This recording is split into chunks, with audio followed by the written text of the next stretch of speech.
of the Spirit, 1864. That was the first hymnal that combined Universalist hymns and Unitarian hymns. So there was this whole talk about, culling, keeping, changing. Whole bunch of culling, keeping, and changing went on in relation to this particular hymnal.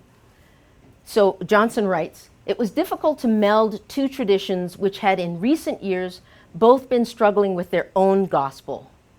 Unitarians increasingly including more of their own creations." Yeah.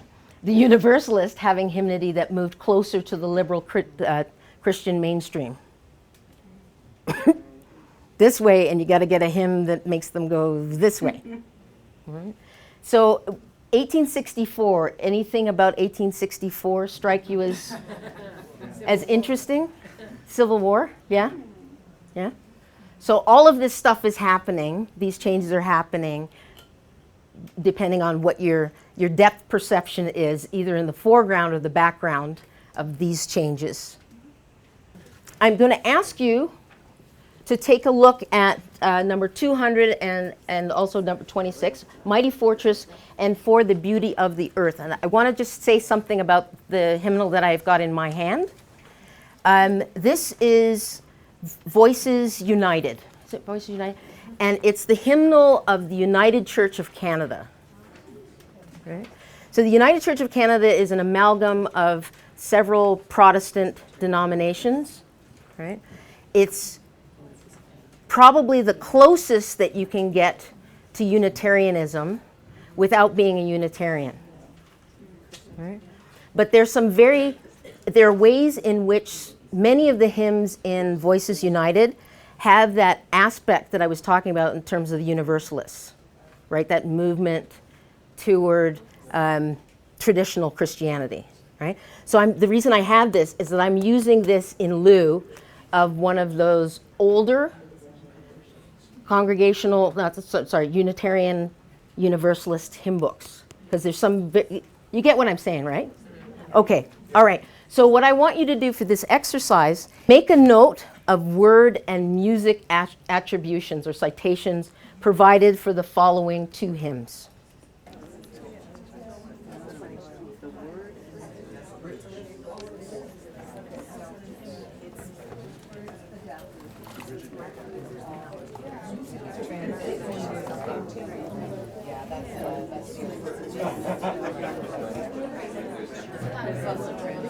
But anybody want to say anything about what you saw? It's confusing? You can't really tell what they mean by what they said. Okay. Can you repeat things, please? Yes, Cindy was saying that it's confusing. You can't really tell what it is they're talking about. They're abbreviations for things. Yeah.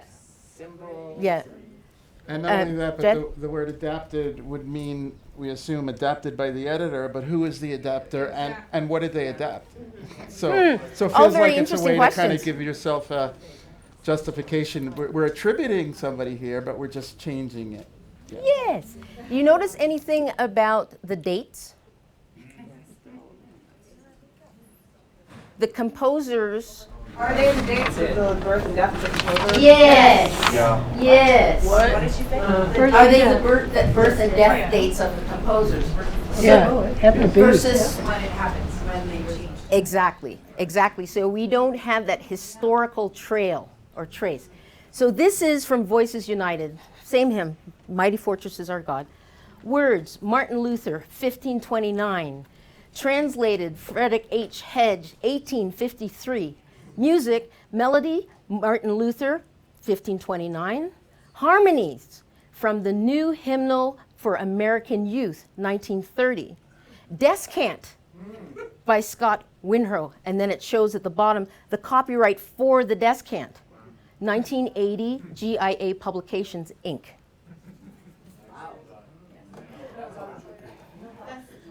So what's the difference? In that. Sorry? No Bach listed there. Okay. What's written in that harmony? Bach's harmonization only.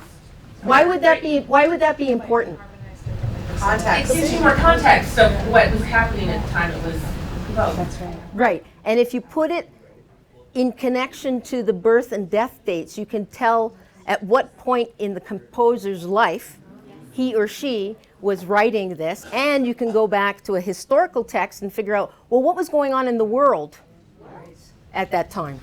Luther is the perfect example because did he write this before or after his 95 Theses may give you some context. Exactly. Y'all are getting this. I'm happy. Okay, so the second thing, how would you rate the attribution for that particular hymn? So A, grossly insufficient data, B, insufficient data, C, sufficient data, D, thorough and clearly contextualized data. B? B? Okay, insufficient. The lack of clarity in the way that I did that was intentional.